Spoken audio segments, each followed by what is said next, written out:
only people who compete are the ones who don't retreat.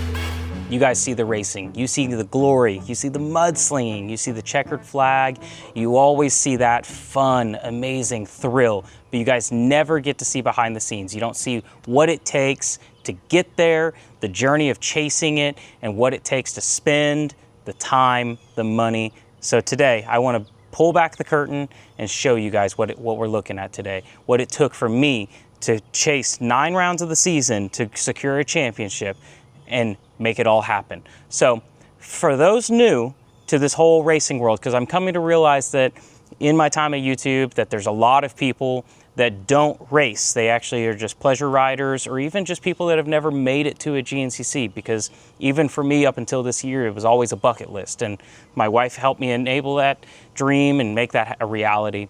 So to explain what a GNCC is, it's your standard hare scramble. It's typically 8 to 12 miles. The PM races are 3 hours and the AM races are 2 hours. There's whole kids races, quad races, and things like that. That's not what I was interested in, so that's not what I'm going to be explaining today.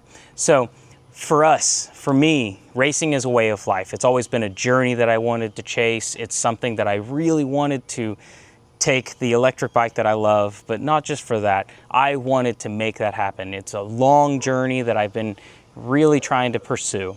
So the unsung hero of all of this is the travel. You don't just show up to these races, you drive. For most of them, it was 9 to 16 hours of driving. And that's nonstop, like not including stops for gas, snacks, or anything like that. I drove a staggering 16,500 miles, and most of it was alone. A couple of the races, my wife was an amazing help to help me prepare for this race, support me through it. But about 5 of them, I had to go alone. And only 1 did you get to come on. But it was more than that. It was $3,300 in just gas. I mean, think about how much Red Bull I had to buy to make this happen. I was leaving work on a Friday at like 5 or 6 o'clock, bike was already packed up. Then I drive out, and I was getting to most of these races Saturday day to Saturday evening. And imagine how tired you are making that happen. So if you make this journey happen, I do hope you're able to take a little bit more time off work for me, because it's the summer and I do heat and air for a living. So hopefully you can make a little bit more time for this than I was able to, because I missed 5 Mondays in total for work. All of that translates to 240 hours of driving, and that's moving time. That doesn't take into account how many times I crawled back into this bed and took a nap. It doesn't account for all of that. It's moving time. And most of these trips, just because the GPS said it was 16 hours away, man, it took me 20 hours, took me 24 hours a lot of times. And there were a couple of times, like, I'd roll in to Florida, and I rolled into Florida at, 9 or 10 p.m. and I had to find a parking spot. I had to look up on the map, because I had to park close to the track, because I had to be able to plug in and charge a little bit or to service. And it's hard, Sunday morning when you're already trying to get ready for the race, you got to get signed up, you got to roll in, and then we'll tie into, it was $40 to $50 a person for the gate fee. And my wife likes these beautiful shirts. So then I'm paying $40 to $50 for shirts and hoodies. I spent $80 a race, on average, $80 a race in shirts. I spent $45-ish for every race on me.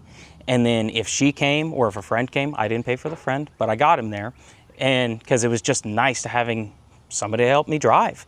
So you've arrived, you've made it to the race, you're getting ready for the starting line, and there's more costs. You've got that entry fee, you've got your ticket, you've got the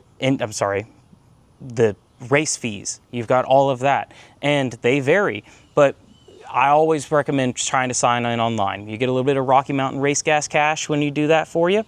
And it all added up to about $540 in entry fees and about $750 in race fees. So that's just race fees. It's not even talking about the real problem child of all of this was the expendables. So I bought multiple sets of tires, chain sprockets, brakes, because they were mudders all year long, which ironically is not very hard on tires, but it eats brakes. I went through 3 sets of rear brakes. I went through a chain, and I was on my second set of chain and tires. But luckily, we get a discount on a lot of that stuff, and Stark's actually really good, and their prices are pretty competitive, and it's not that bad. But I spent $300 in tires. I spent about $240 in just little medial stuff like that. And then you're talking about the wear and tear on the van.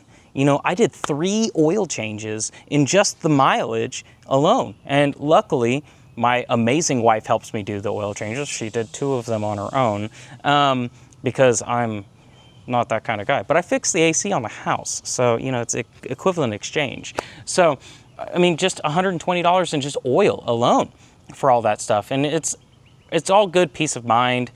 It's worth the money. But imagine showing up to a race that you drove 12 hours one way. You don't want to be unprepared. You want to have good tires. You want to be set up. You want to have everything tip-top shape. And for what? For an armband, a plaque, you know, what does it mean to you?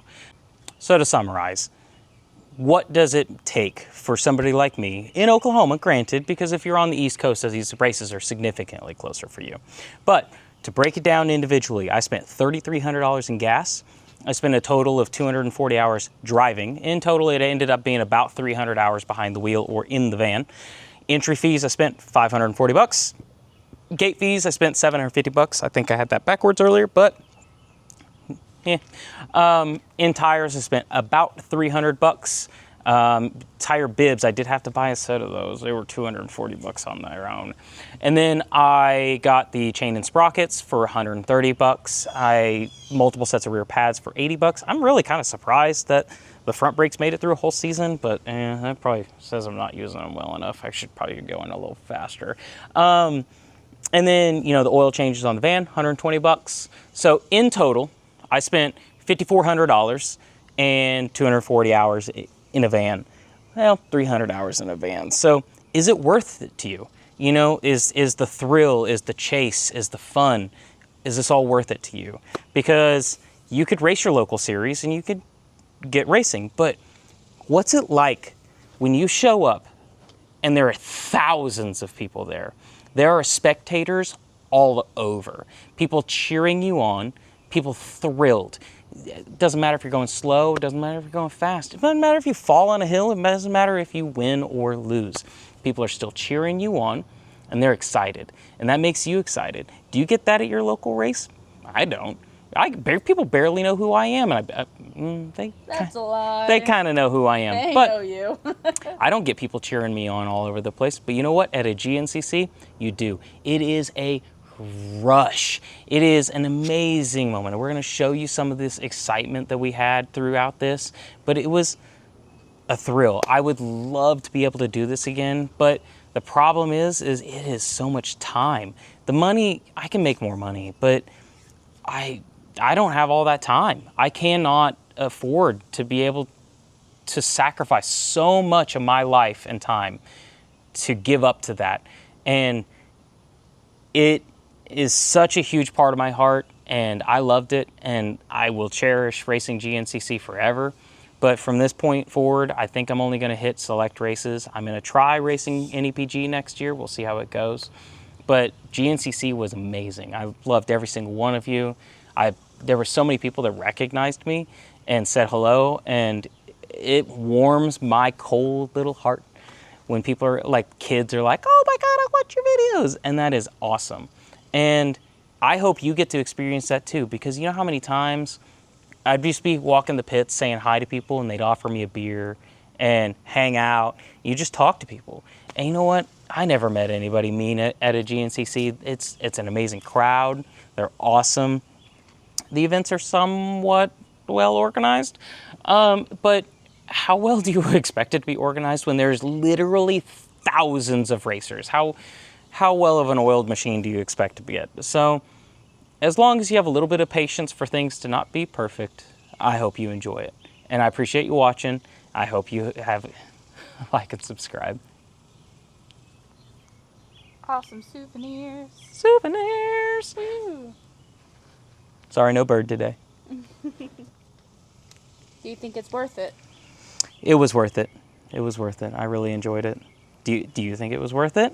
Did you enjoy it? I had fun. Are these all worth $50 each for you? It's the only thing I have from them, so yeah. And shirts. Mm-hmm.